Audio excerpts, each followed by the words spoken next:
All right, this ain't Rocket Science People, episode 77. I have Miss Joelle Philliops with me tonight. How are you? I'm good. How are you? I'm doing well. I thought there was a delay for a second. I didn't know what was going on there. You all right over there? I'm great. Okay. All right. Now listen, only for the real ones, man. If you really fuck with us, man, if you really bang with us from the early days of the podcast, do you remember Miss Joelle? I'm talking episodes like 30, 31, like all up and through there. You know what I'm saying? So here we are today. So I appreciate you for jumping out with the boy. Yes. So Glad to be back. listen, we appreciate you having you. And if you don't know people, we just left Happy Hour not too long ago. We Ran into did. Miss Joelle in Center City, broke bread. And I said, listen, we got to do this tonight. You know what I'm saying? Okay. So as always, I want to kick the show off on a positive note. All right. And for you, I need you to say something positive because I know you travel a lot. We actually spoke about, a couple solo trips you took. So for you, I need you to say something positive about a travel partner who has no money. What? I need you to come on. Let's be positive. Let's start the show off on a good note. Positive travel person that has no money. That's not. Let's be Okay. positive. I All need right. I need something positive. Speak highly of a travel partner who funds may be lacking. Mm. Everybody deserves a break. That's the best I got. I'm sorry. Okay. Everybody deserves Everybody. a vacation. Everybody deserves a break.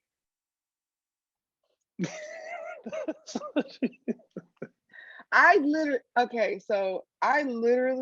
just took a trip. Like, I came back 7 days ago. No one could come with me. And why is I that? went alone. I went alone. Like, there is nothing fun about going on a trip with a person it's not fun. I've been the broke person on a trip, stressing about, my funds and like how overdraft fees were going to work once the weekend was over. Like, it's not fun. So at this age, do you prefer to go on a trip by yourself? Because I know you just said you came back from Denver and you were out there Yeah. alone. So all in all, you actually prefer to go on a trip alone. Yeah. Then if you don't have no money, that's fine. I'll go by myself. Like people, their schedules, their wallets don't dictate what I do, like the fun I have. Right. So I wanted to go to this concert and none of my friends could go. It was a last minute thing, which I totally get. And a lot of them have kids. Right. And the ones that don't have kids don't have the money. So it's fine. All right. Well, but in general, would you prefer to have a travel partner? Like, and they No, have the funds. Oh, so no. you rather just go alone anyway. I'd rather go alone. I mean, a travel partner that is equally yoked with me, it's great. But at the same time, if we're not on the same like level, like financially, freedom wise, then it doesn't really work. It's It tough for you doesn't to really find a work. compatible partner when it comes to traveling, huh? Yeah, it really is. Like, I mean, unless it's like my girls, cool. My girls were always on the same. Like my guy friends, like my niggas, is like, oh Jesus Christ, like why, why? Like one of my closest friends, like he'll call me when I land somewhere and be like, "Where you at?" All right, I'll be here. I'm pulling up. Huh? I've done that. Sometimes you got to just crash the party, Y'all man. do that. Y'all do that. Yeah. Men will do that. No. Yeah. Last minute. All right, so let's get into it. People, if you don't know, Miss Joelle Philliops is a world-renowned makeup artist. Yeah, you were renowned. So Okay. makes my show seem a little better if I say that. But no, seriously, all just aside, super heavy in the makeup game. And I just want to start before we get into the makeup conversation and how you guys started and all that good stuff. I want to start talking about where you are right now. So talk about the company you are the CEO of, the founder of, the creator of. She's embarrassed to be. I am. Okay. The titles like make me uncomfortable because I'm very like reserved. I'm very like quiet and move very Right. quietly. But I am the creator, founder, all that stuff that you said, sir. Thank you. Of OMGLO Cosmetics. We have glowing products, eyeshadows, highlighters, serums, and stuff like that. We're growing. Um, let's see what else. We're pretty global at this point. Like we're sold. We ship worldwide, but recently we're now in stores in LA. We're in a store in Australia. We're looking to cross the line further into the UK. So yeah, So I've you're doing been your thing. featured in lots of I've graced the inside of a lot of celebrity MUA's kits. I'm very fortunate. One makeup artist actually used my products on Cynthia Bailey's wedding. So that was Okay. a pretty exciting write up. We made it to the set of Beyonce's set. that was that was very humbling and exciting. But yeah, So four you so years you strong. so yeah, so in the bio on your Instagram page, listen, people, I'm not gonna say that like I've done like deep research, okay? So Okay. in the bio, you talking about the hydrate and glow mist. So is that like what Mhm. is that the base of the product? Is that what the product does? Basically, it's this stuff. It's the first product that I created. It's a glow mist. We have it in a few different shades here. Um, yeah, it's a vegan glow product. Men, Now, women alike can just spray their face with it, and it gives them a glow to their right now, skin. And now I remember a couple years ago you went viral with the glow mist. Now, is this the glow mist that launched it that launched the this, company? yes, yes, that was a beauty hack that I made. Hmm.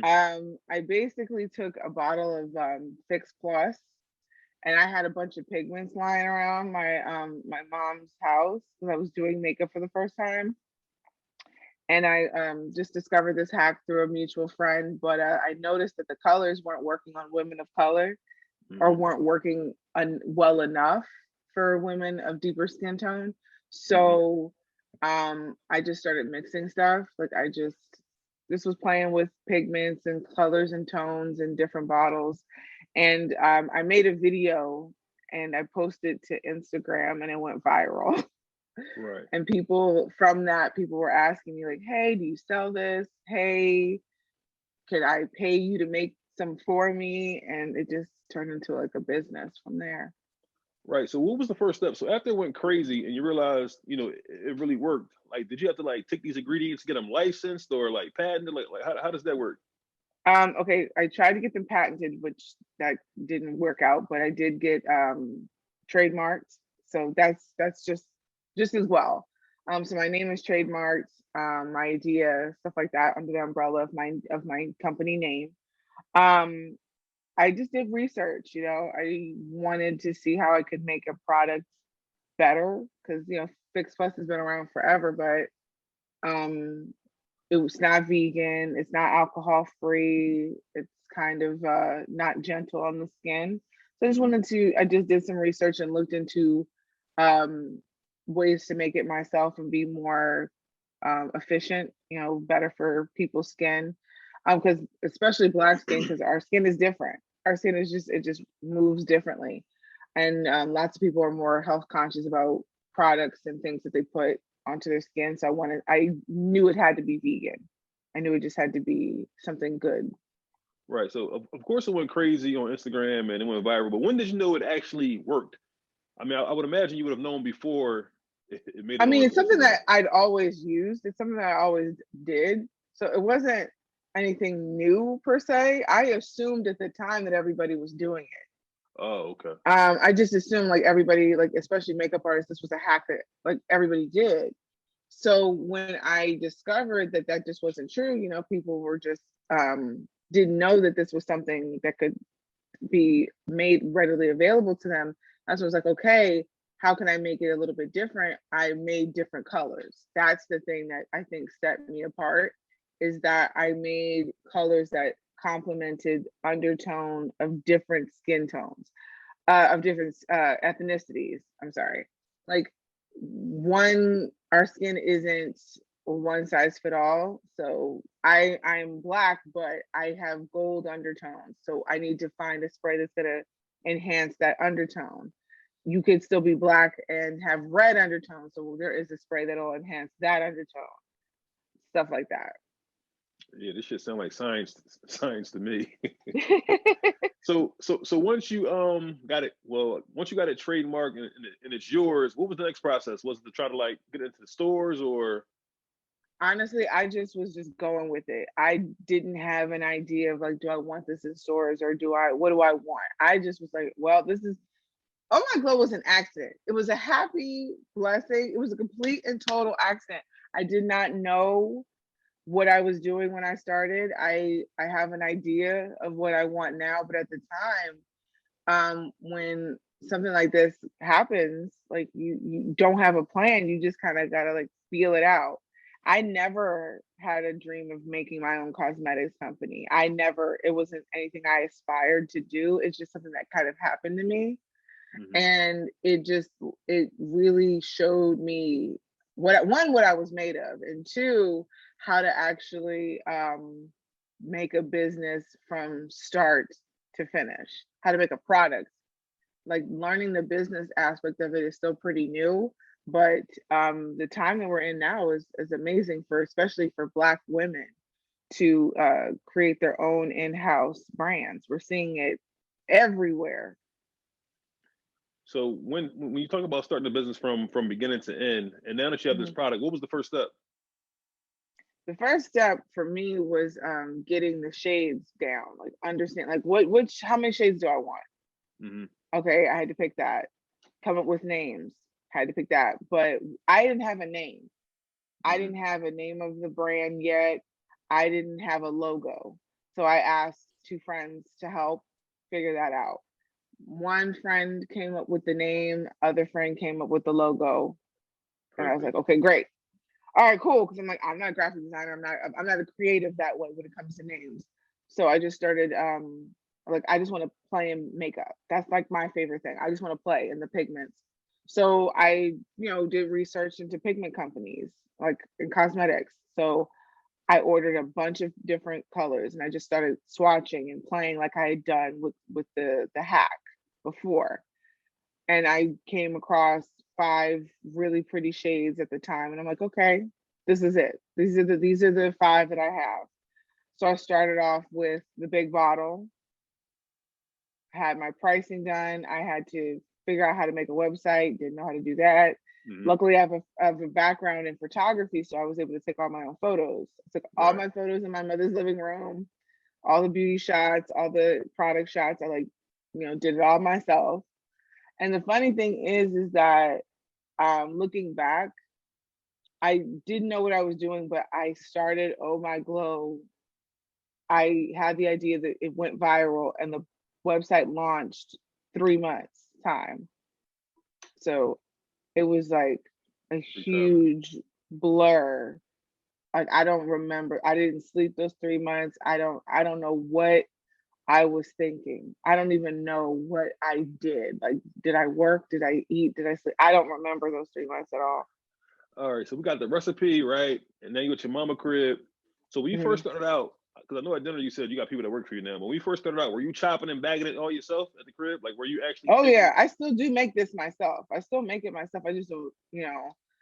But back then, oh yeah, I measured everything. I poured everything. I closed the bottles. I still do all of those things to this day. Okay. But it was way more interesting back then. I had to like put my own labels on by hand. I had like stickers, so ghetto. I had to Personal touch. That's what they call it. right. I had to answer emails myself. I had to, be customer service. I had to ship everything myself.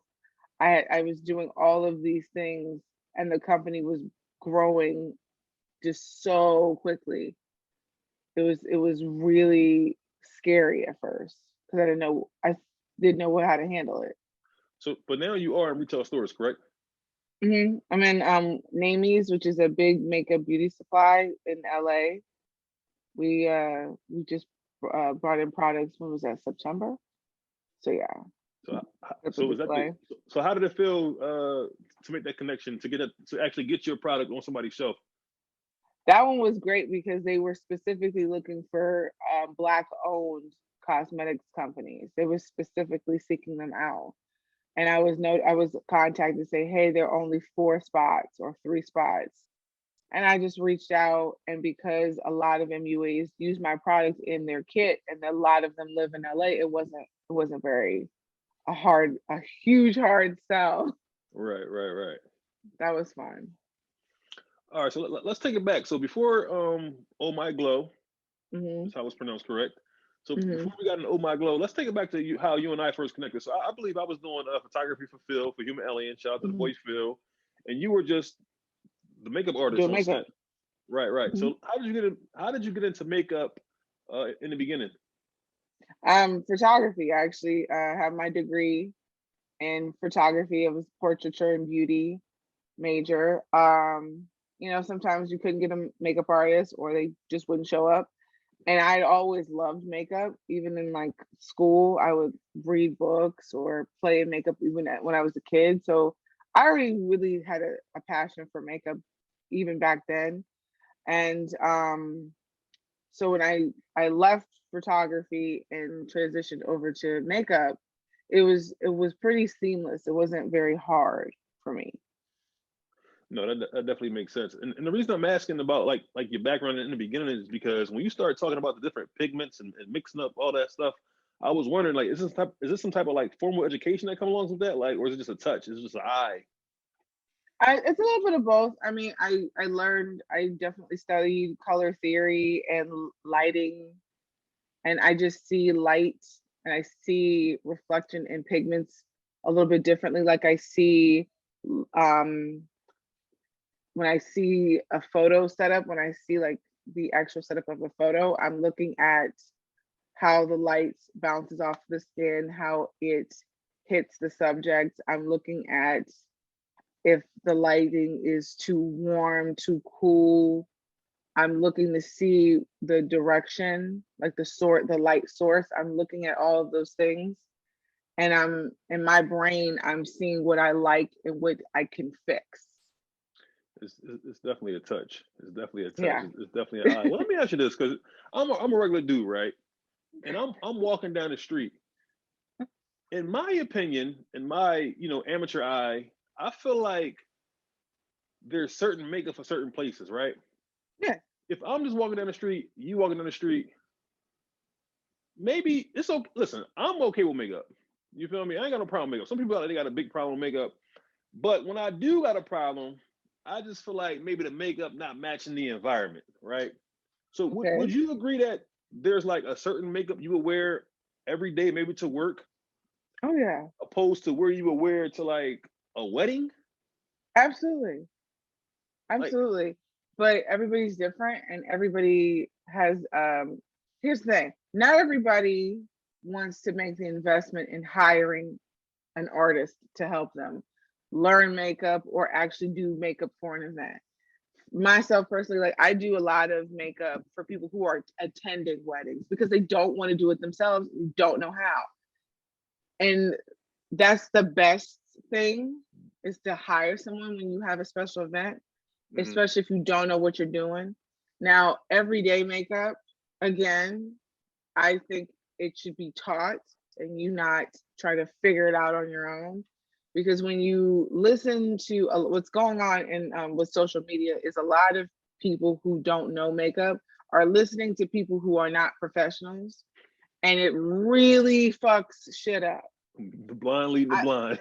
it really is the blind leading the blind, and it's like I mean I'm on social media all the time and I'm watching these influencers tell regular degular schmegular how to do their makeup, and I'm like, what are you the shit that I see on TikTok, sometimes I just want to peel back my skin.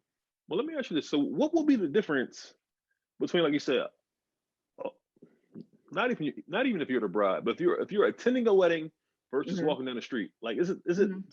like how dramatic it is? Like, is it how caked up it is? Because me and my man It G, could we be call it being cake face. Like, it depends on the environment. Everybody, Like, not everybody gets married outside. Not everybody gets married in a church. Not, it just depends. Not every wedding is black tie. So these are questions you Every ask before you go in.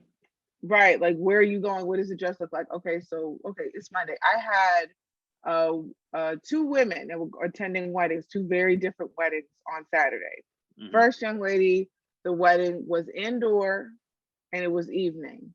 She had a very simple mauve gown on, and all she wanted was her eyes to pop because they were blue. I don't have to do anything but line them with liner and put on a good lash with that. I just need to make sure her skin is good, and just make sure that the makeup complements what she's wearing. And the other young lady, she was going to a black tie wedding. That's a little bit more glam. Like, I believe the back of her dress was completely out. So she was more of like full glam, the big lashes, the shiny lids, the full lip, like that kind of look. It differentiates from event to person. So everybody is different. Now, when it comes to everyday makeup, listen, we're in COVID. Why the fuck is any of us wearing makeup is beyond me. Like, are we still in COVID? I mean, I don't know about you. I had the shit, so yeah. I had it. So to me, yeah. You ain't playing around, huh? I'm really not. Yeah, so I guess, you know what it also might be? I think, say for example, you do somebody makeup on Saturday and you do such a great job and they go to the wedding, they have a good time. I think the problem is the next day on that Sunday is when I see them just walking down the street. Okay. And they kept that shit on their face. That is not my business. Like, I always said, like, wash your face. And you know, some people love to keep makeup on for the weekend. And I've seen that. I've seen like girls pay to get their makeup done Friday and have a whole weekend plan and keep that shit on until Sunday night. No. And then wonder why their skin is screaming by Monday morning. So you highly advise against that in your professional opinion. No one should be sleeping in makeup. Not on purpose. sleeping like they're in a goddamn coffin. Right. Like, why are you sleeping in it? Like, just wash it off. If you want, I can teach you how to do your makeup so you always look good, but please just wash your face and your brushes. Wash them. That's a major key. Yeah, I actually seen, that's a major key. I think I seen that in one of your posts, encouraging people to wash their brushes. Yeah. But you mentioned how you can teach them. So you also offer that. Yes, I do virtual lessons and hands-on as well. So I mean, so let's say, so what are you actually offering in a virtual lesson? Are you just? It depends. Like, sometimes I'll have like a pro who wants to learn how to do pro makeup for a specific genre, like bridal or special events. And then you'll have an everyday woman who works everyday career, but she wants to do her makeup on a regular basis and like feel good about her makeup and feel good about herself.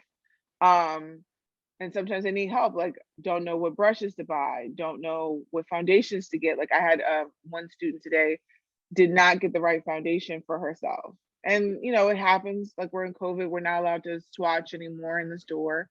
So, you know, you just need a little guide in the right direction. So give her a couple of names, a couple of shades, and teach them how to put on, like, women struggle with putting on false lashes. They really, truly do. And when I teach them how to do it correctly, because again, social media makes everything complicated, they feel better. Right. Like, oh my God, that wasn't that hard. Oh my God, I love the way they look. Oh my God, I figured it out. It's not that hard. Yeah, all you have to do is just make the investment. That's all. So are these classes personal, or do you teach them in a group setting, or? No, I do one-on-ones. Like, if I were to do a class, which I probably will do because I know I'm gonna be asked, I probably will do like a class of maybe 20, 25 people in a Zoom. Now I've done hands-on. I love hands-on, but again, we're in COVID, so it's gonna be pretty difficult to do that.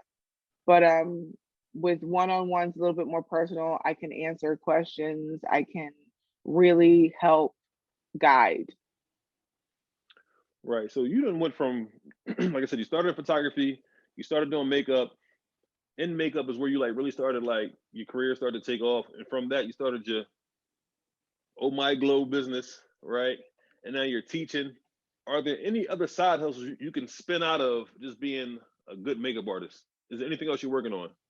I actually do teach people who want to start their own home-based business how to start it from completion. I call it, it's called concept to creation. A lot of when I started Oh My Glow, it kind of like put me into a depression. Like I was really, really, really depressed for like the About what? first year because I didn't know what I was doing. And I was scared all the time. I was always second guessing what I was doing. And I bootstrapped Oh My Glow. I didn't have any money. I had to borrow it from my mother's retirement. I had to deplete all my funds. I had to like really, really hustle to get it started. And I didn't know I didn't know what I was doing. I just did it because of a viral video and a demand. So I had to like go out on How faith, much would you but I say was your initial lost. investment was? Oh my God. When I started on my glow, I borrowed $12,000 from my mother. Okay. I borrowed them. Yeah, it was You a pay lot you of pay her back money. yet? And then some.